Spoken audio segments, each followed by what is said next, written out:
إن الحمد لله نحمده ونستعينه ونستغفره ونعوذ بالله من شرور أنفسنا ومن سيئات أعمالنا من يهده الله فلا مضل له ومن يضلل فلا هادي له وأشهد أن لا إله إلا الله وحده لا شريك له وأشهد أن محمدا عبده ورسوله أما بعد يا أيها الذين آمنوا اتقوا الله حق تقاته ولا تموتن إلا وأنتم مسلمون يا أيها الناس اتقوا ربكم الذي خلقكم من نفس واحدة وخلق منها زوجها وبث منهما رجالا كثيرا ونساء واتقوا الله الذي تساءلون به والأرحام إن الله كان عليكم رقيبا يا أيها الذين آمنوا اتقوا الله وقولوا قولا سديدا يصلح لكم أعمالكم ويغفر لكم ذنوبكم ومن يطع الله ورسوله فقد فاز فوزا عظيما فإن أصدق الحديث كتاب الله وخير الهدي هدي محمد صلى الله عليه وسلم وشر الأمور محدثاتها وكل محدثة بدعة وكل بدعة ضلالة وكل ضلالة في النار. அன்பிற்குரிய என் அருமை சகோதரர்களே, தாய்மார்களே, சகோதரிகளே, அஸ்ஸலாமு அலைக்கும் வரஹ்மத்துல்லாஹி வபரகாத்துஹு. நாம் ஒரு சிறந்த நூலை படித்தோம். அந்த நூலின் முதல் பகுதி, இந்த நூலை பொறுத்தவரையில் உள்ளத்தை பரிசுத்தப்படுத்தக்கூடிய 10 அடிப்படைகள் அஷேக் அப்துல் ரஸாக் அல் பத்ர் ஹஃபிதஹுல்லா அவர்களுக்குரிய நூல். இதில் நாம் 2 அடிப்படைகளை படித்தோம். முதலாவது அடிப்படை, உள்ளத்தை பரிசுத்தப்படுத்தக்கூடிய, ஆன்மாவை தூய்மைப்படுத்தக்கூடிய அம்சங்களில் முதலாவது தௌஹீத், ஏகத்துவம், ஓரிரை கொள்கை. இரண்டாவது படித்தோம், அல்லாஹ்விடத்தில் ஒருவர் தங்களுடைய ஆன்மாவின் பரிசுத்தத்துக்காக, ஆன்மாவின் தூய்மைக்காக அல்லாஹ்விடத்திலே பிரார்த்தனை செய்தல், பிரார்த்தித்தல் என்ற 2 அடிப்படைகளை நாம் பார்த்தோம். மூன்றாவது அடிப்படை இன்று நாம் பார்க்க போவது, அன்பிற்குரியவர்களே, அல் குர்ஆனுல் கரீம் மம்பஉ தஸ்கியதி வ மஈனுஹா.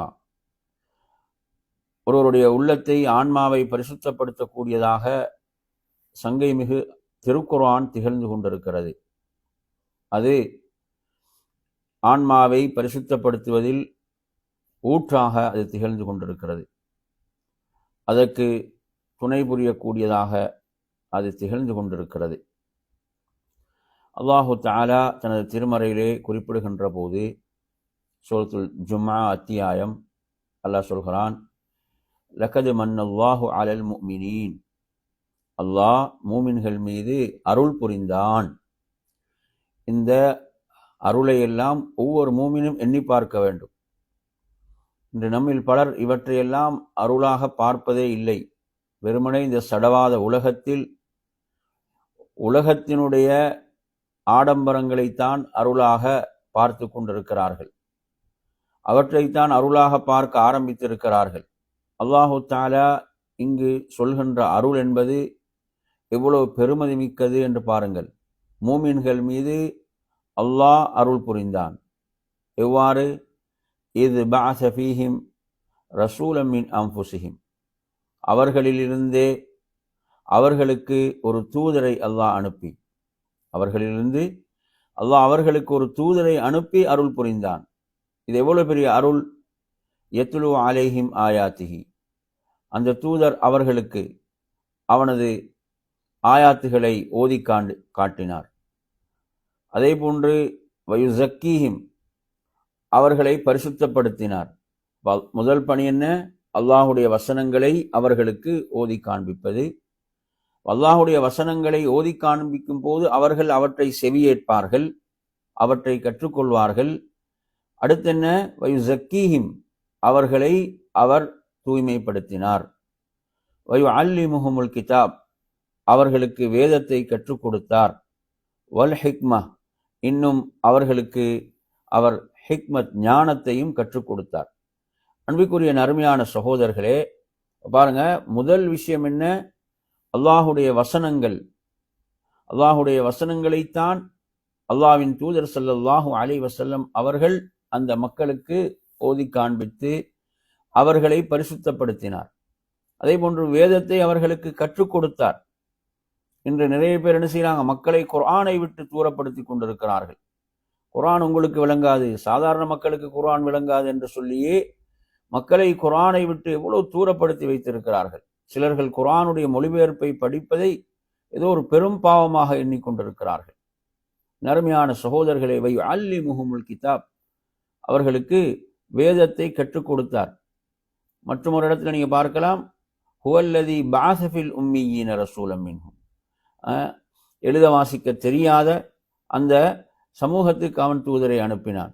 ஆனால் அவர் என்ன செய்தார், அவர்களுக்கு அல்லாஹுடைய வசனங்களை ஓதி காட்டினார், அவர்களை தூய்மைப்படுத்தினார், அவர்களுக்கு வேதத்தை கற்றுக் கொடுத்தார். எனவே அன்பிற்குரிய அருமையான சகோதரர்களே, எவ்வளவு கவலையான விஷயம், இன்று மக்களை என்ன செய்யறாங்க, குர்ஆனை விட்டு தூரப்படுத்துறாங்க. எது உள்ளத்தை பரிசுத்தப்படுத்துமோ, எது உள்ளத்தை தூய்மையாக்குமோ அந்த குர்ஆனை விட்டு என்ன செய்யறாங்க, இதை நீங்க பொருள் விளங்காம ஓதுங்க, ஓதுற வேலையை மட்டும் செய்யுங்க, இதை நீங்கள் விளங்குவதற்கு முற்படாதீர்கள், இதை உங்களால் எல்லாம் விளங்க முடியாது என்று சொல்லி மக்களை என்ன செய்யறாங்க, அல்லாஹுடைய குர்ஆனை விட்டு தூரப்படுத்தி கொண்டிருக்கக்கூடிய அநியாயக்காரர்கள் நம்மில் இருக்கிறார்கள். அல்லாஹ் பாதுகாக்க வேண்டும். அருமையான சகோதரர்களே, இப்ப குர்ஆன் எப்படிப்பட்ட மகத்தான அந்த வேதம், அது என்ன செய்யும், ஒவ்வொருவரையும் பரிசுத்தப்படுத்தக்கூடியது, உள்ளங்களை தூய்மைப்படுத்தக்கூடியது. இதில் நூலுடைய ஆசிரியர் சொல்கிறார்கள், அதாவது உள்ளத்தை தூய்மைப்படுத்துவதில் மகத்தானதாக திகழக்கூடியது அல் குர்ஆனுல் கரீம், இந்த சங்கை மிக குர்ஆன் தான். அல்லது ஹுவ கிதாபு தஸ்கியா, இதுதான் தூய்மைப்படுத்தக்கூடிய வேதம். இதுதான் ஒருவருக்கு என்ன செய்ய, ஒருவரை தூய்மைப்படுத்தும். ஏன், மனிதனை படைத்த இறைவனிடமிருந்து அருளப்பெற்றது இது, அல்லாஹுடைய வார்த்தைகள், இது அல்லாஹுடைய கலாம். அவனுக்குத்தான் தெரியும் மனிதனை எவ்வாறு பக்குவப்படுத்த வேண்டும், மனிதனுக்கு எவ்வாறு வழிகாட்ட வேண்டும், மனிதனை எவ்வாறு தூய்மைப்படுத்த வேண்டும் என்பதை அறிந்தவன் வல்ல ரப்புல் ஆலமீன். அவனது வேதம் அதுதான் என்ன, மனிதனை தூய்மைப்படுத்தக்கூடியதாக இருக்கிறது. இதை விட ஒன்று என்னை தூய்மைப்படுத்தும் என்று ஒருவன் நினைப்பான், அது எவ்வளவு பெரிய ஒரு வழிகேடு. என்னை பரிசுத்தப்படுத்தக்கூடியது குர்ஆன். குர்ஆனுக்கு நிகரான ஒன்று இல்லை, குர்ஆனுக்கு நிகரான ஒன்று இல்லை. என்னை தூய்மைப்படுத்துவதில், என்னை பரிசுத்தப்படுத்துவதில் முதன்மையானது திருக்குர்ஆன். திருக்குர்ஆனுக்கு அடுத்துதான் ஹதீஸ், திருக்குர்ஆனுக்கு அடுத்துதான் நபிமொழிகள். அன்பிற்குரிய அருமையான சகோதரர்களே, அல்லாஹுடைய கலாம், அல்லாஹுடைய வார்த்தைகள், இது இன்று எத்தனை பேர் தன்னை தூய்மைப்படுத்திக் கொள்ள வேண்டும், தனது நஃப்ஸை பரிசுத்தப்படுத்திக் கொள்ள வேண்டும், தனது உள்ளத்தை அசுத்தங்கள் அழுக்குகள் பரிசுத்தப்படுத்திக் கொள்ள வேண்டும் என்று எத்தனை பேர் குர்ஆனை நெருங்குகிறார்கள். அருமையான சகோதரர்களே, இதுதான் ஊற்றாக இருக்கிறது. ஒரு மனிதனுடைய நஃப்ஸை பரிசுத்தப்படுத்துவதனுடைய ஊற்றாக, ஆணிவேராக, அச்சாணியாக திகழ்வது குர்ஆன். எனவே ஃபமன் அராத லினஃப்ஸிஹி அத்தஸ்கியா, யார் தனது நஃப்ஸை தூய்மைப்படுத்திக் கொள்ள வேண்டும் என்று விரும்புகிறாரோ, ஃபல்யத்லுப்ஹா ஃபீ கிதாபில்லாஹி அஸ்ஸ வஜல், அதை அல்லாஹுடைய வேதத்தில் தேடட்டும், அவர் அதை அல்லாஹுடைய வேதத்தில் அதை தேடட்டும் என்று சொல்கிறார்கள். அருமையான சகோதரர்களே, இன்று எவ்வளவு கவலை என்றால், அதாவது மக்கள் குர்ஆனை விட்டு எவ்வளவு தூரமாக இருக்கிறாங்க. வெறுமனே அவர்கள் ஓதுவதை மாத்திரம்தான் செய்கிறார்கள். அதை தாண்டி குர்ஆனை விளங்குவது, குர்ஆன் என்ன சொல்கிறது, இறைவன் என்ன சொல்கிறான் என்று அதை கற்றுக்கொள்வதற்கு முயற்சிப்பவர்கள் மிக குறைவாகத்தான் இருக்கிறார்கள்.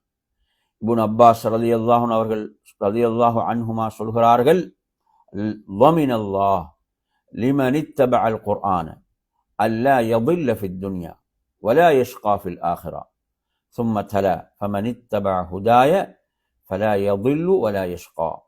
எனவே யார் இந்த குர்ஆனை பின்பற்ற வேண்டும் என்று விரும்புகிறாரோ, இந்த குர்ஆனை பின்பற்றுகிறாரோ, அல்லாஹ் பொறுப்பேற்று விட்டான் இந்த உலகத்தில் அல்லாஹ் அவரை வழிகெடுக்காமல் இருப்பதற்கு, அல்லாஹ் அவரை வழிகேட்டில் ஆழ்த்தாமல் இருப்பதற்கு அல்லாஹ் பொறுப்பேற்று விட்டான்.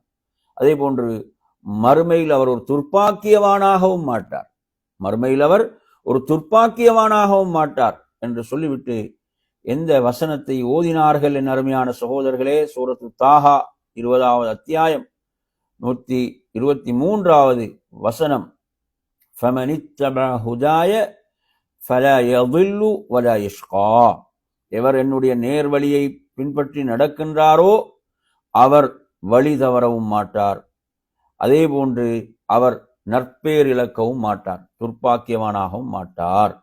எனவே அருமையான சகோதரர்களே, அப்ப எனது வழி என்றால் எது? முதன்மையானது குர்ஆன். முதன்மையானது குர்ஆன் என் அருமையான சகோதரர்களே. எனவே அந்த அடிப்படையில் குர்ஆனின் மூலம் எவர் தன்னை பரிசுத்தப்படுத்திக் கொள்ள விரும்புவாரோ நிச்சயமாக அந்த பரிசுத்தம் அவருக்கு நிறைவாக கிடைக்கும் என்பதை நாம் புரிந்து கொள்ள வேண்டும். அல்லாஹ் இந்த வசனத்திலே சொல்லக்கூடிய செய்தியை சொல்லி அழகான ஒரு விளக்கத்தை அப்துல்லாஹ் இப்னு அப்பாஸ் ரலியல்லாஹு அன்ஹு அவர்கள் வழங்கினார்கள் என்பதை பார்க்கின்றோம். அதே போன்ற அருமை சகோதரர்களே, அடுத்த ஒரு வசனத்தை கொண்டு வருகிறார்கள். நூறுடைய ஆசை, இந்த நான் இப்ப சொன்ன கூற்று முஸன்னஃப் இப்னு அபீ ஷைபால இடம்பெறுகின்ற ஒரு செய்தி. 35,926 வருகிறது.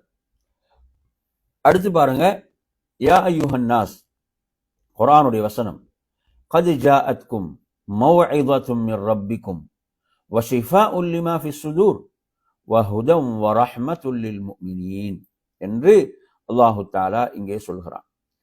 10வது அத்தியாயம் 57வது வசனம், மனிதர்களே உங்கள் இறைவனிடமிருந்து உங்களுக்கு நிச்சயமாக ஒரு நல்லுபதேசம் வந்துள்ளது, உங்கள் ரப்பிடமிருந்து. அந்த நல்லுபதேசம் வஷிஃபாஉன் லிமா ஃபிஸ் ஸுதூர், உங்கள் இதயங்களில் உள்ள நோய்களுக்கு மருந்தாக இருக்கிறது, நிவாரணியாக இருக்கிறது. வஹுதன் வரஹ்மத்துல் லில் முஃமினீன், மேலும் மூமின்களுக்கு வழிகாட்டியாகவும் நல்லருளாகவும் இருக்கிறது என்று ரப்புல் ஆலமீன் சொல்கிறான். எனவே அருமையான சகோதரர்களே, இன்று இவ்வளவு ஒரு அற்புதத்தை வைத்துக் கொண்டு எங்கெல்லாம் போய் தங்களுடைய மனநோய்களுக்கெல்லாம் என்ன செய்கிறார்கள்? தீர்வை தேடிக்கொண்டிருக்கிறார்கள். இன்று நீங்க எடுத்து பார்த்தீங்கன்னு சொன்னா என்ன, சிலர்கள் நாம் தியானத்துக்கு செல்கிறோம், தியானத்தின் மூலம் மன நிம்மதி பெறப்போகிறோம் என்றெல்லாம் இவ்வளவு அற்புதமான மார்க்கத்தில் இருந்து கொண்டு அல்லாஹு தஆலா அற்புதமான வழிகளை வழங்கி இருக்கும் போது இந்த வழிகளை எல்லாம் இவர்கள் கைவிட்ட காரணத்தால் தீர்வை தேடி எங்கெங்கேயோ சென்று கொண்டிருக்கிறார்கள். எங்கெல்லாம் நோய் இருக்கிறதோ அங்கு போய் தீர்வை தேடிக் கொண்டிருக்கிறார்கள். எவ்வளவு கவலை அளிக்கிறது அருமையான சகோதரர்களே. எனவே அதாவது இன்று பலர் உள நெருக்கடிகளுக்கு காரணமாக இருக்கிறார்கள். கவுன்சிலிங் அது இதென்று போகிறாங்கண்டா என்ன பிரச்சனை? இவற்றை அவர்கள் தங்களுடைய வாழ்வுக்கு வழிகாட்டியாக எடுத்துக்கொள்ளாததான். அல்லாஹுடைய அற்புதமான வார்த்தைகள் அது உள்ளத்துக்கு நிவாரணி, உள்ள நோய்களுக்கு நிவாரணியாக இருக்கிறது. அருமை சகோதரர்களே, இப்படியானவர்களை தேடி செல்லக்கூடியவர்கள் குர்ஆனோடு ஒரு சிறந்த தொடர்பில் உள்ளவர்களா என்றால் நிச்சயமாக செல்ல மாட்டார்கள். குர்ஆனோடு சிறந்த தொடர்பில் இருந்தால் அதுவே அவர்களை என்ன செய்யும்? அவருடைய உள்ளங்களுக்கு மிக பெரும் நிம்மதியாக இருக்கும். அல்லாஹ் சொல்கிறான், அல்லதீன ஆமனு வ தத்மஇன்னு குலூபுஹும் பிதிக்ரில்லாஹ் அலா பிதிக்ரில்லாஹி தத்மஇன்னுல் குலூப். மூமினுடைய உள்ளம் என்பது அல்லாஹ்வை திக்ர் செய்வதன் மூலம் நிம்மதி பெறும். அதை விட ஒரு நிம்மதி வேறு என்ன இருக்கிறது? அறிந்து கொள்ளுங்கள், அல்லாஹுவை நினைவு கூறுவதன் மூலம் தான் உள்ளங்கள் நிம்மதி பெறுகின்றன, அமைதி அடைகின்றன என்று ரப்புல் ஆலமீன் சொல்கிறான். அருமையான சாப், இந்த வசனம் பாருங்க, உள்ளத்தில் உள்ள நோய்களுக்கெல்லாம் நிவாரணி ஷிஃபா குர்ஆன். எனவே இன்று மன அழுத்தம், இன்னும் பல உளரீதியான நெருக்கடிகள், இவைகளுக்கெல்லாம் தீர்வு குர்ஆனாக இருக்கும் போது அதை அவர்கள் என்ன செய்யவில்லை? அவர்கள் தீர்வாக எடுத்துக்கொள்ளவில்லை, அதை வழிகாட்டியாக எடுத்துக்கொள்ளவில்லை. அதனால் எங்கெங்கோ தீர்வை தேடி அலைந்து கொண்டு இருக்கிறார்கள். இந்த வசனத்துக்கு விளக்கம் சொல்லும் போது இமாம் இப்னுல் கய்யிம் ரஹிமஹுல்லாஹ் சொல்கிறார்கள், அல் குர்ஆன் ஹுவ ஷிஃபாஉத் தாம் மின் ஜமீஇல் அத்வாஇல் கல்பிய்யத்தி வல் பதனிய்யா. எனவே அருமையான சகோதரர்களே, அவங்க சொல்றாங்க குர்ஆன் என்பது முழுமையான நிவாரணி, சும்மா கிடையாது. அஷ்ஷிஃபாஉத் தாம், முழுமையான பரிபூர்ணமான நிவாரணி. அதாவது உள்ளம் சார்ந்த, உடல் சார்ந்த எல்லா நோய்களுக்கும், அனைத்துக்கும், அதே போன்று இந்த உலகம் மறுமை சார்ந்த அந்த நோய்கள் அனைத்துக்கும் இது நிவாரணி என்று சொல்லக்கூடிய இமாம் யாரு? மாபெரும் இமாம் இப்னுல் கையிம் ரஹிமஹுல்லா சொல்கிறார்கள். எனவே இந்த செய்தி அவர்களுடைய ஜாதுல் மஆத் என்ற நூலில் 4ஆம் பாகத்தில் 119ஆம் பக்கத்திலே இடம்பெறுகிறது. என் அருமை சகோதரர்களே, உண்மையில் இந்த நம்பிக்கையோடு யாரெல்லாம் குர்ஆனை நெருங்குவார்களோ, இதில் ஆழமான நம்பிக்கையோடு இந்த குர்ஆனோடு சிறப்பான தொடர்பை ஏற்படுத்துவார்களோ, அதுபோன்று நிம்மதி வேறு எதுவும் இல்லை. நீ குர்ஆனோடு சிறந்த தொடர்புள்ள மக்களை அணுகி கேட்டு பாருங்கள். இமாம்கள் அதெல்லாம் அனுபவித்து தான் சொல்றாங்க. இதெல்லாம் இமாம்கள் அவற்றையெல்லாம் தங்களுடைய வாழ்வையில அனுபவித்து தான் இதை சொல்கிறார்கள். அவ்வளவு அவர்கள் அதன் மூலம் இன்பம் கண்டார்கள். அந்த இன்பங்களைத்தான் மக்களுக்கு சொல்லிக் கொண்டு இருக்கிறார்கள். என் அருமையான சகோதரர்களே, சுப்ஹானல்லாஹ், அடுத்த ஒரு வசனம் பாருங்கள். அல்லாஹ் சொல்கிறான், அல்லதீன ஆதைனாஹுமுல் கிதாப் யத்லூனஹு ஹக்க திலாவதிஹி உலாயிக யுமினூன பிஹி என்று ரப்புல் ஆலமீன் சொல்கிறான். எனவே நாம் கொடுத்த இந்த தௌராத் வேதத்தை அதன் முறைப்படி அறிந்து ஓதுகிறார்களோ, அறிந்து அந்த ஓதக்கூடியவர்கள் அவர்கள் குர்ஆன் ஆகிய இதையும் அவசியம் நம்பிக்கை கொள்வாங்க. அந்த தௌராத்தை முறையாக அதை ஓதக்கூடியவர்கள் என்ன செய்வார்கள்? இந்த குர்ஆனையும் அவர்கள் நம்பிக்கை கொள்வார்கள் என்று ரப்புல் ஆலமீன் சொல்கிறான். இந்த வசனத்தில் என் அருமையான சகோதரர்களே, இந்த வசனத்துக்குரிய விளக்கங்களை நாம் பார்க்கின்ற போது, அதாவது இதற்குரிய விளக்கத்தை நூலுடைய ஆசிரியர் சொல்கிறார். அப்ப எனவே வத்திலாவத்துல் கிதாப் ஹக்கத் திலாவா, வேதத்தை முறையாக ஓதுதல், வேதத்தை முறையாக ஓதுதல் இருக்கிறதே, அந்த முறையாக ஓதுதல் என்பது அதை ஓதுவது, அதை மனனமிடுவது, அதை விளங்குவது, அதில் உள்ள கருத்துக்களை சிந்திப்பது, அதை கொண்டு செயல்படுவது என்ற இந்த விளக்கங்களைத்தான் சஹாபாக்கள் தாபிஈன்கள் இதற்கு வழங்கி இருக்கிறார்கள் என்று அவர்கள் குறிப்பிடுகின்றார்கள்.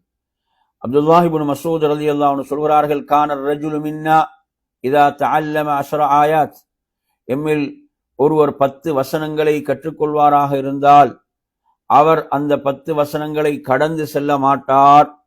அந்த 10 வசனங்களுடைய கருத்தை விளங்கும் வரை, அறிந்து கொள்ளும் வரை, அந்த 10 வசனங்கள் உள்ள செய்திகளின்படி அவர் செயல்படும் வரை என்ன செய்ய மாட்டார்? அவர் வேறு வசனங்களுக்கு செல்ல மாட்டார். அப்ப இந்த 10 வசனங்களை கற்றுக்கொண்டாங்கண்டா அந்த 10 வசனங்களை நன்றாக விளங்குவார்கள். இப்ப நீங்க பாத்தீங்கன்னா வாழ்நாள் முழுவதும் ஃபாத்திஹா ஓதுனா, ஆனா ஃபாத்திஹாட பொருள் தெரியாது. என்ன, தொழுகையில சூரத்துல் ஃபாத்திஹாவை ஃபர்தை தொழக்கூடியவர் ஒரு நாளைக்கு 17 தடவை ஓதுறார்.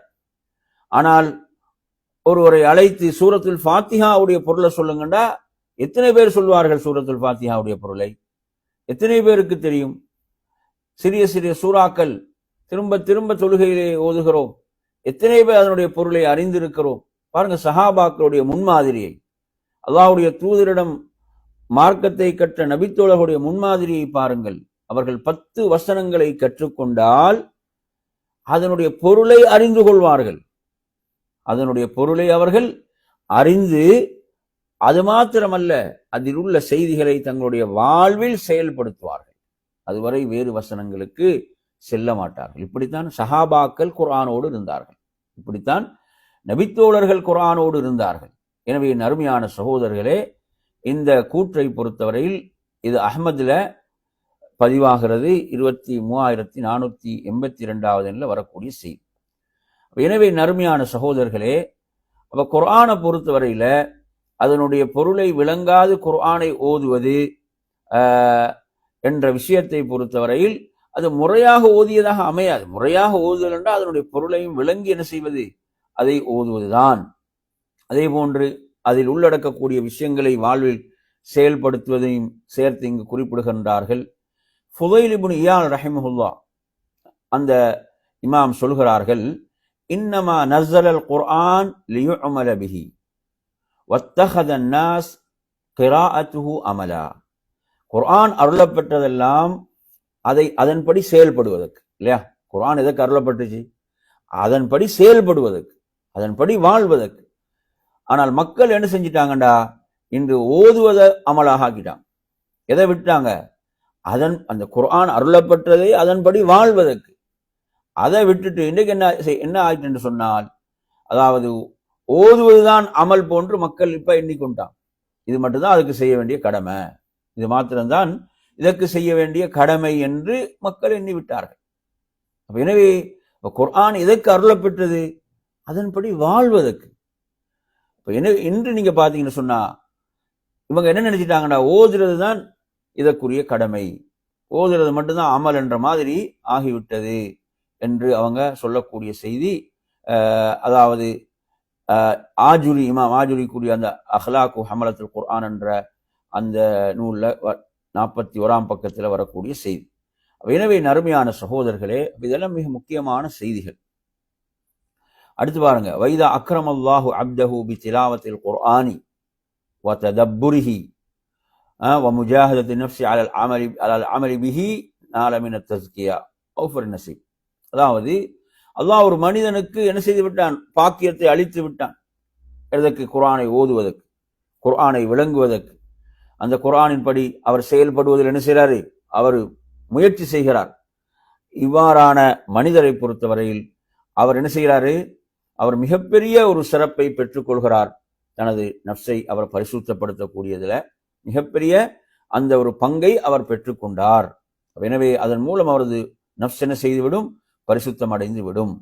எனவே நறுமையான சகோதரர்களே, இதிலே மூன்றாவது செய்தி நன்றாக கவனிங்கள். ஒரு முக்கியமான விஷயம் என்ன? நமது நஃப்ஸை, நமது உள்ளத்தை பரிசுத்தப்படுத்துவதில் மிக பிரதானமானதாக குர்ஆன் இருக்கிறது. குர்ஆனோடு உண்மையில் நமது தொடர்பு எப்படி இருக்கிறது? அல் குர்ஆன் அல்லாஹுடைய கலாம். அதை விட நமது நஃப்ஸை எது தூய்மைப்படுத்தும்? அருமையான சகோதரர்கள், எப்படி நாங்க போன வாரம் பார்த்தோம் அந்த துவால, அதாவது இந்த ஆன்மாவை பரிசுத்தப்படுத்துவதில் நீதான் மிகச் சிறந்தவன். யார? அல்லாஹ்விடத்தில் ரசூலுல்லாஹ் கேட்ட துவா, அல்லாஹும்ம ஆத்தி நஃப்ஸி தக்வாஹா வ ஸக்கிஹா அன்த கைரு மன் ஸக்காஹா அன்த வலியுஹா வ மௌலாஹா. அல்லாஹ்விடத்துல நபி அவர்கள் கேட்கிறார்கள், எதை? எனது நஃப்ஸை தூய்மைப்படுத்துவாயாக, தூய்மைப்படுத்துவர்கள் நீதான் மிகச் சிறந்தவன் என்றால், அப்ப தூய்மைப்படுத்துவதில் நீதான் மிகச் சிறந்தவன், நீதான் அதற்குரிய பாதுகாவலன், பொறுப்பாளன் என்றால், அந்த தூய்மைப்படுத்தப்படக்கூடிய முறை எங்கு சொல்லப்பட்டிருக்கும்? குர்ஆன்ல. அந்த முறை, நஃப்ஸை பரிசுத்தப்படுத்தக்கூடிய முறை எங்கு சொல்லப்பட்டிருக்கும்? குர்ஆன். அதே போன்று அல்லாஹ்வுடைய தூதர் ஸல்லல்லாஹு அலைஹி வஸல்லம் உடைய அந்த சுன்னா, அந்த வழிகாட்டல். எனவே நறுமையான சகோதரர்களே, அந்த அடிப்படையில உண்மையில நீங்க எடுத்து பாருங்க, அதாவது வாழ்க்கையில பலவிதமான பிரச்சனைகள், நெருக்கடிகளுக்கு காரணம், வாழ்வில் பலவிதமான பிரச்சனைகள், நெருக்கடிகளுக்குரிய காரணம் என்னன்னு பார்த்தீங்கன்னு சொன்னா என்ன? நாம் இவைகளை விட்டு தூரமானதுதான். பலர் பல பிரச்சனைகளை வாழ்க்கையில முறையிடுறாங்க. ஆனா என்ன? அதற்குரிய எல்லா காரணங்களும் அவரை சூழ இருக்கும். அந்த நெருக்கடிகளுக்குரிய எல்லா காரணங்களும் அவரை சூழ இருக்கும் என்ற நிலைதான் உண்மையானது, யதார்த்தமானது. நறுமை சகோதரர்களை, குர்ஆன் நமது நஃப்ஸை பரிசுத்தப்படுத்தக்கூடியதில் மிக உன்னதமானது, உயர்ந்ததுதான் குர்ஆன். நமது உள்ளத்தை தூய்மைப்படுத்துவதில், பரிசுத்தப்படுத்துவதில் அல்லாஹ் சொல்கிறான், இன்ன ஃபீ ஸாலிக லذிக்ரா லிமன் கான லஹு கல்ப். உள்ளம் இருப்பவனுக்குத்தான் இந்த குர்ஆன் நல்லுபதேசம். இது நல்லுபதேசம் யாருக்கு? உள்ளம் இருப்பவனுக்கு. பாருங்க எவ்வளவு முக்கியமான வார்த்தை என்று குர்ஆன்ல வருகிறது. எனவே இதில் சொல்லப்பட்ட மூன்றாவது விடயம் நமது உள்ளத்தை, நஃப்ஸை நாம் பரிசுத்தப்படுத்துவதில். நான்காவது அடிப்படை அல் காயிதத்து ராபியா, நான்காவது அடிப்படை நறுமையான சகோதரர்களே, அல்லாஹ்வின் தூதர் ஸல்லல்லாஹு அலைஹி வஸல்லம் அவர்களை நாம் முன்மாதிரியாக ஏற்று செயல்பட வேண்டும். அவர்கள்தான் எனது முன்மாதிரி, அவர்கள்தான் எனது முன்மாதிரி. எனது நஃப்ஸை நான் பரிசுத்தப்படுத்துவதில், எனது உள்ளத்தை நான் தூய்மைப்படுத்துவதில், நமது மொத்த வாழ்வுக்கும் அவங்க தான் முன்மாதிரி. இந்த விஷயத்திலும் யார் முன்மாதிரி நமக்கு? அல்லாஹ் சொல்றான், வை ஸக்கீஹிம், அவர்தான் அவர்களை பரிசுத்தப்படுத்துவார். அந்த உள்ளங்களை எப்படியெல்லாம் அல்லாஹ்வுடைய தூதர் பரிசுத்தப்படுத்தினாங்க, சஹாபாக்களுடைய உள்ளங்கள் எப்படிப்பட்ட உள்ளங்களாக மாற்றப்பட்டன, எவ்வளவு தூய்மையான பரிசுத்தமான உள்ளங்களாக அந்த உள்ளங்கள் மாற்றப்பட்டன. அல்லாஹ்வுடைய பொருத்தத்தை பெற்ற மக்களாக அவர்கள் மாற்றப்பட்டார்களா இல்லையா? இறைவனுடைய பொருத்தத்தை பெற்ற மக்களாக ரலியல்லாஹு அன்ஹு என்று அவர்கள் போற்றப்படுகின்ற அளவுக்கு அந்த உள்ளங்கள் தூய்மைப்படுத்தப்பட்டதா இல்லையா? அந்த உள்ளங்கள் பரிசுத்தப்படுத்தப்பட்டதா இல்லையா? குர்ஆன் அடுத்ததாக அல்லாஹ்வுடைய தூதருடைய சுன்னா, அதன் மூலம். எனவே நறுமை சகோதரர்களே, அல்லாஹு தஆலா சொல்கிறான் குர்ஆன்ல, லக்கது கான லக்கும் ஃபீ ரசூலில்லாஹி உஸ்வத்துன் ஹஸனா லிமன் கான யர்ஜுல்லாஹ வல் யௌமல் ஆகிர் வ ذكرல்லாஹ கஸீரா. அல்லாஹ்வுடைய தூதரிடம் உங்களுக்கு அழகிய முன்மாதிரி இருக்கிறது. சும்மல அழகிய முன்மாதிரி, உஸ்வத்துன் ஹஸனா. ஆனா அடுத்து என்ன கண்டிஷன் வருது, அதான் முக்கியம். லிமன் கான யர்ஜுல்லாஹ் வல் யௌமல் ஆகிர், யார் அல்லாஹ்வை ஆதரவு வைக்கிறாரோ, மறுமையை ஆதரவு வைக்கிறாரோ, இறை திருப்தி தான் எனது இலக்கு, இறைவனுடைய பொருத்தம் தான் எனது இலக்கு, மறுமைதான் எனது இலக்கு. அதே போன்று இவர்கள் அல்லாஹ்வை அதிகம் திக்ர் செய்வார்களோ, நினைவு கூறுவார்களோ, அவர்களுக்கு அழகிய முன்மாதிரி யாரு தான்? அல்லாஹ்வுடைய தூதர் தான். உலகத்துக்கு பின்னால போறவனுக்கு அல்ல, உலகத்தின் பின்னால உலகம்தான் வாழ்க்கை என்று போறவனுக்கு அல்ல அல்லாஹ்வுடைய தூதருடைய முன்மாதிரி. யார் அல்லாஹ் உடைய திருப்தி, எனக்கு இறை திருப்தி தான் முக்கியம், எனக்கு மறுமையுடைய வெற்றி தான் முக்கியம் என்று யார் பயணிப்பார்களோ அவர்களுக்கு அழகிய முன்மாதிரி யாருதான்? அல்லாஹ்வுடைய தூதர் ஸல்லல்லாஹு அலைஹி வஸல்லம். இமாம் இப்னு கஸீர் ரஹிமஹுல்லாஹ் அவர்கள் இந்த வசனத்துக்கு விளக்கம் சொல்லும் போது சொல்கிறார்கள், ஹாதிஹில் ஆயத்துல் கரீமா, இந்த மகத்தான சங்கை மிக்க வசனம் இருக்கிறதே, அஸ்லுன் கபீர், இது மிக பெரும் ஒரு அடிப்படையை சொல்கிறது. என்ன அடிப்படை? அல்லாஹ்வுடைய தூதரை பின்பற்றுவதில், அவர்களுடைய சொற்களில், அவர்களது செயல்களில், அவர்களுடைய முன்மாதிரிகளில் அவர்களை பின்பற்றுவதனுடைய மிக முக்கியமான அடிப்படையை சொல்லக்கூடிய வசனமாக இந்த வசனம் இருக்கிறது என்று அவர்கள் குறிப்பிடுகின்றார்கள். இது இப்னு கஸீர் என்ற அவர்களுடைய அந்த நூல்ல பதிவாகி இருக்கிறது. அதே போன்று இமாம் ஹஸனுல் பஸ்ரி ரஹிமஹுல்லாஹ் அவர்கள் சொல்கிறார்கள், கால கௌமுன் அலா அஹ்தின் நபி ஸல்லல்லாஹு அலைஹி வஸல்லம், ஒரு கூட்டத்தினர் அல்லாஹ்வின் தூதருடைய காலத்திலே இப்படி சொல்லிக் கொண்டிருந்தார்கள் என்றால், நாம் எமது ரப்பை நேசிக்கிறோம், இன்னா நுஹிப்பு ரப்பனா, நாம் எமது ரப்பை நேசிக்கிறோம் என்று சொல்லிக் கொண்டிருந்தார்கள். ஃபஅன்ஸலல்லாஹு தஆலா ஹாதிஹில் ஆயா, அல்லாஹ் இந்த வசனத்தை இறக்கினான். குல் இன் குன்தும் துஹிப்பூனல்லாஹ ஃபத்தபிஊனி யுஹிப்புக்குமுல்லாஹ், நபியே நீங்கள் சொல்லுங்கள், அல்லாஹ்வை நீங்கள் நேசிப்பவர்களா, அல்லாஹ்வை நீங்கள் நேசிப்பவர்களாக இருந்தால் என்னை பின்பற்றுங்கள், யுஹிப்புக்குமுல்லாஹ், அல்லாஹ் உங்களை நேசிப்பான். அப்ப அல்லாஹ்வை நேசிக்கிறோம் என்று சொன்னவர்களுக்கு இங்கு போடப்பட்ட முக்கியமான கட்டளை என்ன? நீங்கள் என்னை பின்பற்றுங்கள். அல்லாஹ்வுடைய தூதரை பின்பற்றினால்தான் நீங்க அல்லாஹ்வை நேசிப்பவர்கள். அல்லாஹ்வை நேசிப்பேன். அந்த தூதரை அனுப்பியது அல்லாஹ், அந்த தூதரை அனுப்பியது அல்லாஹ், அந்த தூதருக்கு மார்க்கத்தை வழங்கியது அல்லாஹ். அந்த தூதருடைய அந்த வழிகாட்டல் இருக்கிறதே, அது அணுவளவும் அல்லாஹ்வுடைய கட்டளை மீறக்கூடியது அல்ல. அல்லாஹ்வுடைய கட்டளைக்கு முழுமையாக அடிபணிந்த கட்டுப்பட்ட ஒரு வாழ்வை அல்லாஹ்வுடைய தூதர் வாழ்ந்தார்கள். எனவே நீங்கள் அல்லாஹ்வுடைய நேசம், அல்லாஹ்வை நீங்கள் நேசிக்கின்றீர்களா, என்ன செய்யுங்க, அல்லாஹ்வுடைய தூதரை பின்பற்றுங்கள். இன்றைக்கு நீங்க பாத்தீங்கன்னா போலியாக எல்லாம் என்ன செய்யறாங்க, தங்களுடைய மார்க்கப்பற்றை நாங்க நபியை நேசிக்கிறோம் என்று பாத்தீங்கன்னா எல்லாம் போலியான விஷயங்கள், எல்லாம் அல்லாஹ்வுடைய தூதர் காட்டித்தராத போலியான வாதங்களை, கோஷங்களை வைத்துக்கொண்டு என்ன செய்யறாங்க, இன்று மக்களை ஏமாற்றலாம்.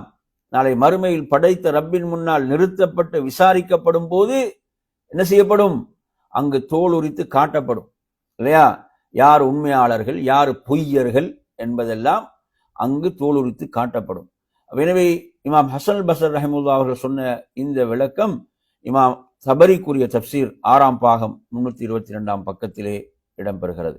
என் அருமையான சகோதரர்களே, அப்ப அல்லாஹ்வின் தூதர் ஸல்லல்லாஹு அலைஹி வஸல்லம் அவர்களை பின்பற்றுவதுதான் என்ன, அல்லாஹ்வின் மீது ஒரு உண்மையான முஹப்பத்தை, நேசத்தை வைத்திருக்கிறான் என்பதற்கான ஆதாரமாக, அடையாளமாக இருக்கிறது. எனவே அருமையான சகோதரர்களே, அல்லாஹ்வுடைய தூதரை பின்பற்றுவது என்பது என்ன செய்யும், ஒருவரது உள்ளத்தை, நஃப்ஸை தூய்மைப்படுத்தும், ஒருவருடைய ஆன்மாவை, உள்ளத்தை தூய்மைப்படுத்தும். எனவே அந்த பரிசுத்தத்துக்கு, அந்த பரிசுத்தத்தை ஒருவர் அல்லாஹ்வுடைய தூதர் கொண்டு வராத வழியின் மூலம் அடைய முடியாது. அல்லாஹ்வுடைய தூதர் எதை கொண்டு வந்தார்களோ அதை செயல்படுத்துவதன் மூலம் தான் ஒருவர் என்ன செய்யலாம், தனது உள்ளத்துடைய அந்த தூய்மையை அடைந்து கொள்ள முடியும் என்ற விடயத்தை இங்கு பதிவு செய்கிறார்கள். அருமையான சகோதரர்களே, அதே போன்று நாம் இந்த இடத்திலே எச்சரிக்கையாக இருக்க வேண்டிய ஒரு விடயத்தையும் நூலுடைய ஆசிரியர் சொல்கிறார்கள். என்ன விடயம்? எல்லா காலங்களிலும் வழிகேடர்கள், வழிகேட்டிலே முன்னோடிகளாக இருக்கக்கூடியவர்கள், தங்களை ஆலிம்கள் என்று சொல்லக்கூடிய, தங்களை இமாம்கள் என்று சொல்லக்கூடிய வழிகேடர்கள் எல்லா காலத்திலுமே இருந்தார்கள். அவர்கள் என்ன செய்வார்கள்? நாம் உங்களுடைய நஃப்ஸை, உள்ளத்தை தூய்மைப்படுத்துவோம் என்று அவர்கள் போலியான வழிகளை காட்டுவார்கள், தவறான வழிகளை காட்டுவார்கள். அதில் நாம் சிக்கிவிடக்கூடாது. அது என்ன செய்துவிடும்? நம்மை ரப்பை விட்டு தூரப்படுத்திவிடும், நமது நஃப்ஸை அழுக்காக்கிவிடும், அசுத்தப்படுத்திவிடும். அருமையான சகோதரர்களே, நீங்கள் என்ன செய்ய வேண்டும்? நீங்க தனிமையில் என்னிடம் வந்து நீங்க தனியான ஒரு ஒப்பந்தம் செய்ய வேண்டும். உங்களுக்கு நீங்க என்ன செய்யணும்? எல்லோரையும் விட்டு தனிமையில வந்து தனிமையிலிருந்து திக்ரு செய்ய வேண்டும், தனிமையில் நான் சொல்லக்கூடியவற்றை செய்ய வேண்டும். இப்படி என்ன செய்வார்கள்? சிலர்கள் வழிகெடுப்பார்கள். இந்த வழிகேடுகளில் நாம் சிக்கிவிடக் கூடாது. நீங்க ஒரு ஷேகிட்ட முரீதா இருந்தீங்கன்னா தான் நீங்க வெற்றி பெறலாம். எப்படி சொல்லி வைத்திருக்கிறார்கள்?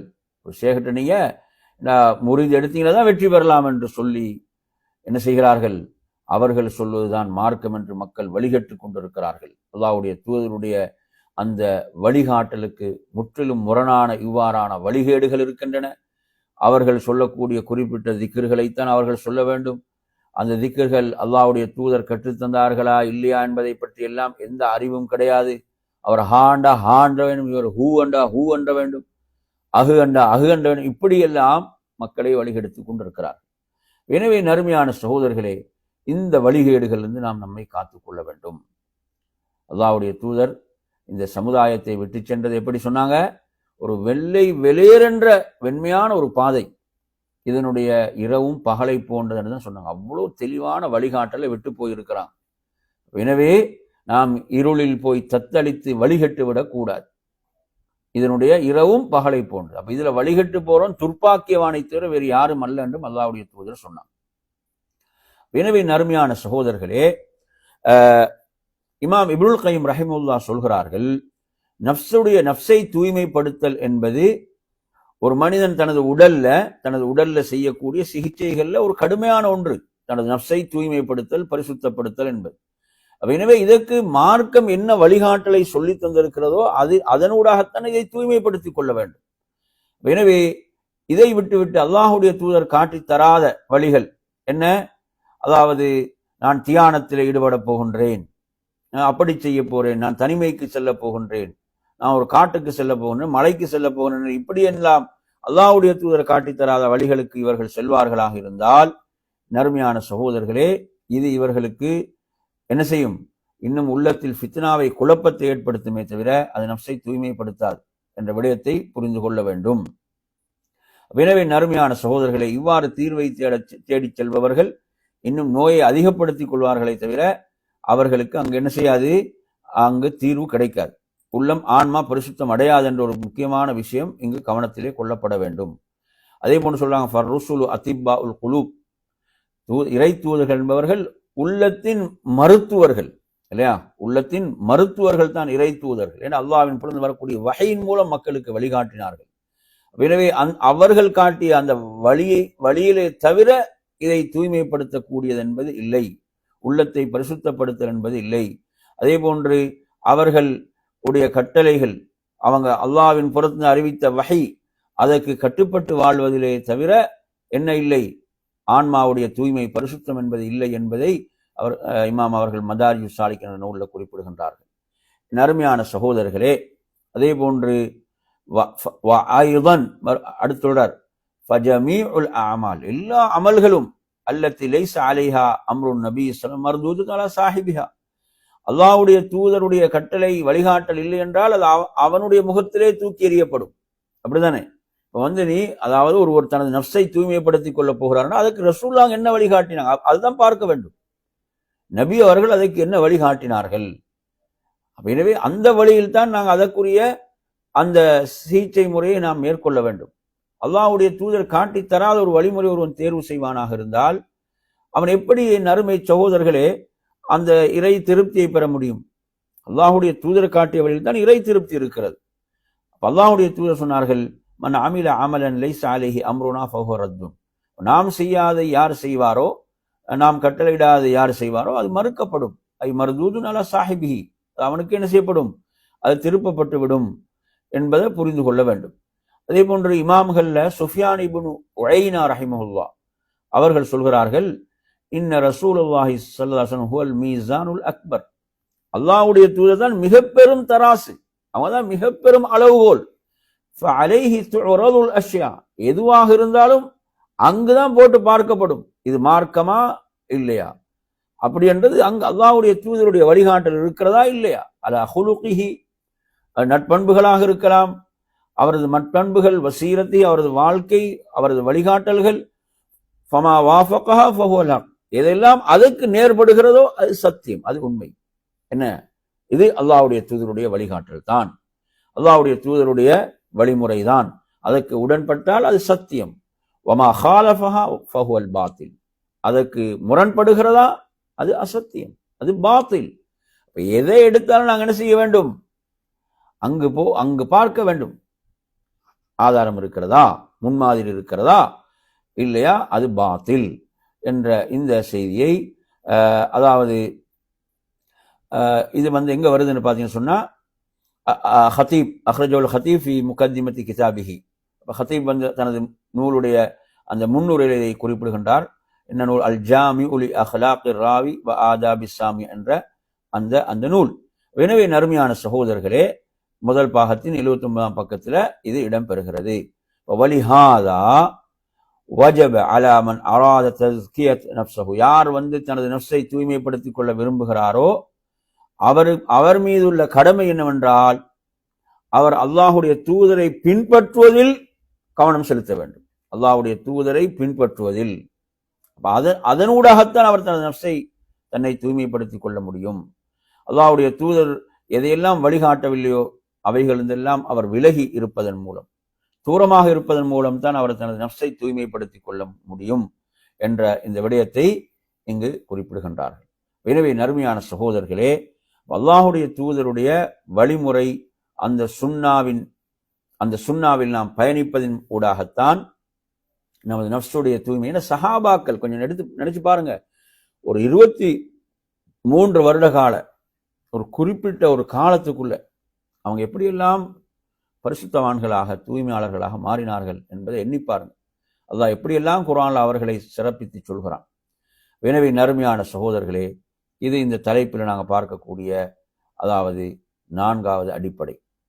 5வது அடிப்படை நறுமை சகோதரர், நமது நஃப்ஸை நாம் உள்ளத்தை தூய்மைப்படுத்துவதில், ஆன்மாவை தூய்மைப்படுத்துவதில் ஒரு முக்கியமான ஒரு காயிதாவை சொல்றார். அது என்ன, தஸ்கியான தஹ்லியா வ தஹ்லியா, ரெண்டு சொல்றார். தஹ்லியான்னு சொன்னா என்ன செய்ய வேண்டும், தஹ்லியான்னு சொன்னா அதை நாங்க எல்லாம் அப்புறப்படுத்துவேன், நாங்கள் என்ன செய்யணும், அப்புறப்படுத்த வேண்டும். எதெல்லாம் அப்புறப்படுத்த வேண்டும், என்னென்ன கெட்ட எண்ணங்கள், தீய எண்ணங்கள், பாவமான எண்ணங்கள், மோசமான எண்ணங்கள், இதிலிருந்து நாங்கள் என்ன செய்யணும், இதை பரிசுத்தப்படுத்த வேண்டும். அடுத்து என்ன செய்ய வேண்டும், அடுத்து நாம் இது அமல் இபாதத்துகள் நல்லவைகளின் கொண்டு இதை நிரப்ப வேண்டும். நாங்கள் என்ன செய்யணும், நிரப்ப வேண்டும். உள்ளம் என்பது ஒரு பாத்திரத்தை போன்று. ஒரு பாத்திரத்தில் நாங்க என்ன செய்ய போறோம், அழுக்கு எதுவும் இருந்தால் அதில் எதுவும் போடுவோமா, முதலாவது அழுக்கிலிருந்து தூய்மைப்படுத்த வேண்டும். அழுக்கிலிருந்து பரிசுத்தப்படுத்திருந்தா அதில் என்ன செய்வோம், நாங்க அதில் பயனுள்ளவைகளை, தேவையானவைகளை போடுவோம். அது போன்றுதான் இந்த விஷயம். நாங்கள் என்ன செய்யணும், முதல்ல இதை தூய்மைப்படுத்த வேண்டும். அல்லாஹு தஆலா குர்ஆன்ல சொல்கிறான், ஹுத் மின் அம்வாலிஹிம் ஸதகா துதஹிருஹும் வ துஸக்கீஹிம் பிஹா வஸல்லி அலைஹிம் என்று ரப்புல் ஆலமீன் இந்த வசனத்திலே சொல்கிறான். இதை நீங்க எடுத்து பார்த்தீங்களா, சூரத் தௌபா 9வது அத்தியாயம் 103வது வசனம். அல்லாஹ் என்ன சொல்கிறான், நபி அவர்களுடைய செல்வத்திலிருந்து நீங்க என்ன செய்யுங்க, சதகாவை எடுத்துக்கொண்டு என்ன செய்யுங்க, துதஹிருஹும் வ துஸக்கீஹிம், அதனால் அவர்களை உள்ளும் புறவும் நீங்க என்ன செய்யுங்க, அவர்களை பரிசுத்தப்படுத்துங்கள், தூய்மையாக்குங்கள் என்று சொல்லிவிட்டு இன்னும் அவர்களுக்காக நீங்க பிரார்த்தனை செய்யுங்கள். உம்முடைய பிரார்த்தனை அவர்களுக்கு என்ன செய்யும், சாந்தியும் ஆறுதலும் அளிக்கும் என்று ரப்புல் ஆலமீன் சொல்கிறான். எனவே நறுமையான சகோதரர்களே, இந்த வசனத்தை நூலுடைய ஆசிரியர் இங்கு கொண்டு வருகிறார். இதுல அவர்கள் கொண்டு வருகிறார்கள். கொண்டு வந்து விட்டு துதஹிருஹும், அவர்களை நீங்க அது அவர்களை தூய்மைப்படுத்தும் என்று சொன்னால் ஃபிஹி இஷாரத்துன் இலா மகாமி தஹ்லியா அனி ஸய்யிஆதி பிதத்ஹீரிஹிம் மினத் துனூப். அப்ப இதுல என்ன இருக்குதுன்னா, துதஹிருஹும், அவர்கள் அதை தூய்மைப்படுத்தும் என்றால் பாவங்களிலிருந்து அவர்களை அதை என்ன செய்யும், பரிசுத்தப்படுத்தும். முதலாக என்ன செய்வது, எல்லாம் அசுத்தங்களை அகற்றுவது. அடுத்து ஜக்கீஹிம், அவர்களை அதை தூய்மையாக்கும் என்ற அடுத்த இந்த துசக்கீஹிம் என்ற வார்த்தை இருக்குதே, இதை பொறுத்தவரையில இது என்ன செய்யுது, நல்ல அமல்கள், இபாதத்துகள், இவைகளின் மூலம் என்ன செய்யும், அவர்களை பரிசுத்தப்படுத்தும். அப்ப அது இரண்டாவது. முதலாவது அசுத்தங்களை அகற்றுவது, இரண்டாவது என்ன செய்யுது, நல்ல அமல்களை செய்வதன் மூலம் அதை தூய்மையாக்கும். இரண்டு விதமான தூய்மைகள் இங்கு சொல்லப்படுது. ஒன்று எனவே அசுத்தங்கள் என்ன, சிலரை பார்த்தீங்கன்னா பாவங்களுக்கு தௌபா செய்யறது இல்லை, அந்த பாவத்தை விட முடியாது, இந்த பாவத்தை விட முடியாது என்று சிலர் இப்படியே அசுத்தங்கள் அழுக்குகளோடு இருப்பாங்க. அப்ப என்ன செய்யாது, அது அமல்கள்ல ஒரு இன்பத்தை தராது, அமல்கள்ல ஒரு ஆசை ஆர்வத்தை தராது. எனவே இது தூய்மைப்படுத்த வேண்டும், எல்லா பாவங்களுக்கும் தௌபா செய்து தூய்மையாகிவிட வேண்டும். அதுக்கு பிறகு அமலை பாருங்க, உயிரோட்டமாக இருக்கும். அமல்கள் உயிரோட்டமாக, ஆசையாக, ஆர்வமாக செய்வதற்கு என்ன செய்யும், உள்ளம் தூண்டும் என்பதை நாங்கள் பார்க்கிறோம். அப்ப இந்த வசனத்தை அவங்க சொல்றாங்க, ஷேக் அவர்கள் சொல்லும் போது சொல்கிறார்கள், இதுல முதல்ல துதஹிருஹும் சொல்லப்பட்டு இரண்டாவது துஸக்கியும் சொல்லப்பட்டிருக்கிறது. எனவே துதஹிருஹும் என்பதன் மூலம் நாடப்படுவது என்ன செய்யுது, பாவங்களிலிருந்து, அவர் அசுத்தங்களிலிருந்து அவரை தூய்மைப்படுத்தும். அடுத்து அமல்கள், இபாதத்துகள், நல்லவைகளின் மூலம் அது தஸ்கியா என்ற அந்த தூய்மை கிடைக்கும் என்ற ஒரு விடயத்தை இதிலே சொல்கிறார்கள். இதில் அவங்க சொல்றாங்க, ஃபலா புத்த லிமன் அராத தஸ்கியத நஃப்ஸிஹி, யார் தனது ஆன்மாவை தூய்மைப்படுத்திக் கொள்ள விரும்புகிறாரோ அவர் செய்ய வேண்டிய முதல் வேலை என்ன தெரியுமா, பாவங்களிலிருந்து, கெட்ட தீய எண்ணங்களிலிருந்து தனது நஃப்ஸை, தனது உள்ளத்தை தூய்மைப்படுத்திக் கொள்ள வேண்டும். ஏன்னா அதுதான் என்ன செய்யும், வதஹ்ஜிபு அன்ஹு நூரல் ஹிதாயத் வல் ஈமான், அதான் அந்த ஹிதாயத், நேர்வழி, ஈமான் என்ற பிரகாசத்துக்கு திரையாக இருப்பது அதுதான். அந்த நேர்வழி ஈமான் என்ற அந்த பிரகாசத்துக்கு திரையாக இருப்பது இந்த பாவங்கள், தடையாக இருப்பது இந்த பாவங்கள். அதெல்லாம் அகற்ற என்ன செய்யணும், அவைகள் உள்ளத்திலிருந்து தூய்மையாக்கப்பட்டால் என்ன செய்யும், பிரகாசம் நேரப்படும். விடுதனை பிரகாசம் எந்த தடையும் இல்லாமல் பிரகாசம் படும். அல்லாஹ்வுடைய தூதர் சொல்றாங்க, இன்னல் அப்த இதா அஹ்தா ஹதீஅத்தன் நுகிதத் ஃபீ கல்பிஹி நுக்தத்துன் சௌதா. அப்போ ஒருவர் ஒரு பாவத்தை செய்து விட்டால் அவரது உள்ளத்தில் ஒரு கரும்புள்ளி விழுகிறது. அப்ப எனவே அது எப்ப கலட்டப்படும், வஸ்தக்ஃபர வதாப, அவர் அல்லாஹ்விடத்துல பாவ மன்னிப்பு தேடுறார், அதுக்கு அஸ்தக்ஃபிருல்லாஹ் வாத்துபு இலைஹின்னு சொல்றார், அந்த புள்ளி என்ன செய்யப்பட்டு விடும், அகற்றப்பட்டு விடும். திரும்ப பாவம் செய்தால் திரும்ப ஒரு புள்ளி, பாவம் அதிகரிக்க புள்ளிகளும் அதிகரித்துக் கொண்டிருக்கும். புள்ளிகள் அதிகரித்தால் இறுதியில் உள்ளத்துடைய நிலை என்னவென்றால் மிக பயங்கரமான நிலை என்ன, துருப்பிடித்த உள்ளங்களாக மாறிவிடும். அல்லாஹ் குர்ஆன்ல சொல்வது போன்று, கல்லா பல் ரான் அலா குலூபிஹிம் மா கானூ யக்ஸிபூன். ரான் என்ன, அந்த உள்ளங்கள் துருப்பிடித்ததற்கு காரணம் என்ன, அவர்கள் சம்பாதித்த அந்த பாவமான விடயங்கள். அப்ப அதெல்லாம் அங்கு நிறைந்து விடும் போது தூய்மை என்பது என்ன செய்யும், ஏற்படாது. அப்ப தூய்மைப்படுத்தப்பட இதிலிருந்து தூய்மையாக்கப்படும், இவைகள் பரிசுத்தப்படுத்தப்பட வேண்டும். எனவே சும்ம யுஜாஹிது நஃப்ஸஹு அலல் இஸ்திக்ஸாரி மினஸ் ஸாலிஹாத் அல்லதி தஸ்கு பிஹா நஃப்ஸுஹு கமா கால தஆலா. அப்ப அதுக்கு பிறகு அவர் எதுக்கு முயற்சி செய்யணும், அதெல்லாம் அகற்றிவிட்டு அவர் நல்ல அமல்கள்ல தன்னை அதிகமாக ஈடுபடுத்திக் கொள்ள வேண்டும். அதன் மூலம் தனது நஃப்ஸை பரிசுத்தப்படுத்த வேண்டும். அல்லாஹ் குர்ஆன்ல சொல்வது போன்று, வல்லதீன ஜாஹது ஃபீனா லனஹ்தியன்னஹும் சுபுலனா வ இன்னல்லாஹ லமஅல் முஹ்ஸினீன் என்று ரப்புல் ஆலமீன் என்ன செய்கிறான், குர்ஆனிலே குறிப்பிடுகின்றான். அப்ப இதை பார்த்தீங்கன்னா 29வது அத்தியாயம் 69வது வசனத்தில் சொல்றான், எவர்கள் நம் வழியில் செல்ல முயற்சிக்கிறார்களோ, முயற்சி வேண்டும், அதற்குரிய முயற்சி போராட்டம் இருக்க வேண்டும். அவ்வாறு யார் முயற்சிக்கிறார்களோ அவர்களை நிச்சயமாக நாம் என்ன செய்வோம், நல்வழிகளில் செலுத்துகிறோம், நன்மை செய்வர்களோடு நிச்சயமாக அல்லாஹ் இருக்கிறான் என்று ரப்புல் ஆலமீன் குறிப்பிடுகின்றான். எனவே அதற்கான முயற்சி, நல்ல அமல்கள்ல, இபாதத்துகள்ல தொடர்ந்து அவர் முயற்சிக்கின்ற போது அல்லாஹ் அவர்களுக்கு பல வழிகளை காட்டுவதாக குர்ஆனின் மூலம் வாக்களிக்கின்றான். எனவே நறுமையான சகோதரர்களே, இமாம் இப்னு தைமியா ரஹிமஹுல்லாஹ் சொல்கிறார்கள், ஷேகுல் இஸ்லாம் இப்னு தைமியா ரஹிமஹுல்லாஹ், ஃபத்தஸ்கியா وإن كان أصلها النمى والبركة وزيادة الخير فإنما تحصل بإزالة الشر فلهذا صارت التزكي يجمع هذا وهذا. எனவே தஸ்கியாவுடைய அசல் அவர் சொல்லும் போது சொல்றாங்க, தஸ்கியா அந்த வார்த்தை அதாவது வளருதல். என்ன செய்யுது? இப்போ ஜக்காத்துனா நாங்கள் சொல்லுவோம் வளருதல் தான் சொல்லுவோம், வளர்ச்சி, வளருதல். அப்போ அதே மாதிரி பரக்கத், பரக்கத் என்றால் அது அபிவிருத்தி. பரக்கத் என்பது ஒரு அற்புதமான ஒரு விஷயம். வசியாதத்துல் ஹைர், நலவுகள் அதிகரித்தல் என்பதுதான் இந்த தஸ்கியான்ற வார்த்தை. இதை சொல்லிட்டு அவங்க சொல்றாங்க இன்னமா தஹ்சுல் பி இஸாலத்தி ஷர். அப்ப இதெல்லாம் எப்படி நடக்கும்? எப்ப நடக்கும்? இப்படி நலவுகள் எல்லாம் அதிகரிக்கிறதெல்லாம் நப்ஸ்ல அவர் தனது நப்சை ஷர்ரிலிருந்து என்ன ஷர்றுகளை அகற்ற வேண்டும். நப்சிலிருந்து உள்ளது ஷர்ரை அகற்றும் போது இல்லையா தான் இது நிகழும். எனவே அப்ப இந்த ரெண்டும் இதில் நடக்கும். அதனாலதான் இந்த தஸ்கியான்னு சொல்லும் போது ரெண்டும், அதுவும் இதுவும் ரெண்டும் சேர்ந்து அசுத்தங்களை அகற்றவும் வேண்டும், நன்மைகளை நாம் செய்யவும் வேண்டும். எனவே இதன் மூலம்தான் இது நிகழும் என்பதை அவர்கள் சொல்கிறார்கள். இது நீங்க எங்க பார்க்கலாம் என்று பார்த்தீங்கன்னா, தனது இமாம் அவர்களுடைய மஜ்மூல் ஃபத்தா 10ஆம் பாகம் 97வது பக்கத்தில் குறிப்பிடுகின்றார்கள்.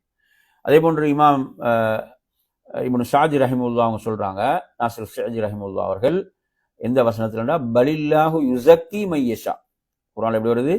பலில்லாஹு யுஸக்கி மையஷா, 4வது அத்தியாயம் 49வது வசனம். இதிலே என்ன சொல்லப்படுகிறது அப்படின்னு பார்த்தீங்கன்னு சொன்னா, அல்லாஹ் நாடியவர்களைத்தான் என்ன செய்கிறான்? அல்லாஹ் பரிசுத்தமாக்குகிறான். அல்லாஹ் நாடியவர்களைத்தான் அல்லாஹ் பரிசுத்தப்படுத்துகிறான் என்பது இந்த வசனம். அப்படி வலாயுல்துலமூன ஃபத்திலா, அப்படி விஷயத்தில் எவரும் ஒரு அணுவளவும் என்ன செய்யப்பட மாட்டாங்க, அநீதி இழைக்கப்பட மாட்டார்கள் என்றும் ரப்புல் ஆலமீன் சொல்கிறான். இந்த வசனத்தை இவர் ஷேகாங் குன்வன் சொல்றாங்க, நாசிர் ஷியாஜி ரஹிமுல்லா சொல்கிறார்கள். அப்ப இந்த அல்லாஹ் தான் நாடியவர்களை பரிசுத்தப்படுத்துகிறான் என்பதை சொல்லிட்டு சொல்றான், ஐ பில் ஈமானி வல் அமலி சாலி, எதன் மூலம்? ஈமானின் மூலம், சாலிஹான அமல்களின் மூலம். அதே போன்று பித்தஹல்லி அனில் அஹ்லாகி ரதீலா, இப்போ மோசமான கெட்ட அந்த தீய பண்புகளிலிருந்து அவரது நஃப்ஸை தூய்மைப்படுத்துவதன் மூலம். வத்தஹல்லி பிசிஃபாத்தில் ஜமீலா, நல்ல உயர்ந்த பண்புகளை, அழகான பண்புகளை அணிகலனாக ஆக்குவதன் மூலம் தான் இது நடைபெறுகிறது என்று குறிப்பிடுகின்றார்கள். அவரது தஃப்சீரில் தைசீர் அல் கரீமுர் ரஹ்மான் என்ற அவரது தஃப்சீரில் 182ஆம் பக்கத்தில் இது இடம்பெறுகிறது. எனவே நறுமையான சகோதரர்களே, அப்ப இன்றைய பாடத்தில் நாம் 3 விஷயங்கள் கற்றுக்கொண்டோம். 3 விஷயங்கள் இதில் கற்றுக்கொண்டோம். அப்போ மொத்தம் 5 விஷயங்கள் நாம் கற்றிருக்கிறோம். நமது உள்ளத்தை, நஃப்ஸை தூய்மைப்படுத்துவதில் உள்ள அடிப்படைகளில் மொத்தம் 10 விஷயங்கள். இதில் 5 விடயங்களை நாம் என்ன செய்திருக்கிறோம்? நாம் கற்றுக்கொண்டிருக்கிறோம். இந்த ஒவ்வொன்றும் மிக மிக முக்கியமான விஷயங்கள். எனவே உண்மையில் இதில் நாங்கள் கவனம் செலுத்துவோம் ஆக இருந்தால், இதை நாம் நமது வாழ்வில் நாம் இதை ஒரு பயிற்றுவித்தலாக கொண்டு வருகின்ற போது நிச்சயமாக ஒரு பெரும் மாற்றத்தை நாம் நமக்குள் காண முடியும். எனவே நறுமை சகோதரர்களே, இந்த இமாம்கள் நமக்கு காட்டிய இந்த அற்புதமான வழிகாட்டல்கள், குர்ஆன் சுன்னாவுடைய அந்த வழிகாட்டல்கள், இவைகளை நாம் நன்றாக கற்று நம்மை நாம் தூய்மைப்படுத்திக் கொள்வதற்கு, பரிசுத்தப்படுத்திக் கொள்வதற்கு நாம் முயற்சிக்க வேண்டும். அந்த முயற்சியும் போராட்டமும் தொடர்ந்து இருந்து கொண்டே இருக்கு. இது 1-2 நாட்கள் அப்படி அல்ல. இது தொடர்ச்சியான இது போராட்டம். இது இந்த போராட்டம் என்பது மௌத்து வரை நடந்து கொண்டுதான் இருக்கும். மௌத்து வரை நடந்து கொண்டுதான் இருக்கும். இப்போ நாங்கள் எதில் மிகைத்து விடுகிறோமோ அல்ஹம்துலில்லாஹ், அது எங்களுக்கு அல்லாஹ் லேசாக்கிடுவான். அல்லாஹ் என்ன செஞ்சிருவான்? அதை நமக்கு எளிதாக வல்லதீன ஜாஹது லனஹதி அன்னம் சொல்லலாம். எவர்கள் முயற்சிக்கிறாலும் அவங்களுக்கு நாங்கள் வழிகளை என்ன செய்வோம்? காட்டுவோம் என்கிறான். எனவே நறுமையான சகோதரர்களே, அந்த அடிப்படையில் நாம் படித்த விடயங்களை நமது வாழ்வில் செயல்படுத்துவதற்கு அல்லாஹ் அருள் புரிவானாக. இன்னொரு வகுப்பில் இன்ஷா அல்லாஹ் ஏனைய அந்த 5 விடயங்களை நாம் பார்த்து நிறைவு செய்வோம் என்று கூறி இன்றைய வகுப்பை இத்தோடு முடித்துக் கொள்கிறேன். வாஹிரு தஅவானா அல்ஹம்துலில்லாஹி ரப்பில் ஆலமீன். அஸ்ஸலாமு அலைக்கும் வரஹ்மத்துல்லாஹி வபரகாத்துஹு.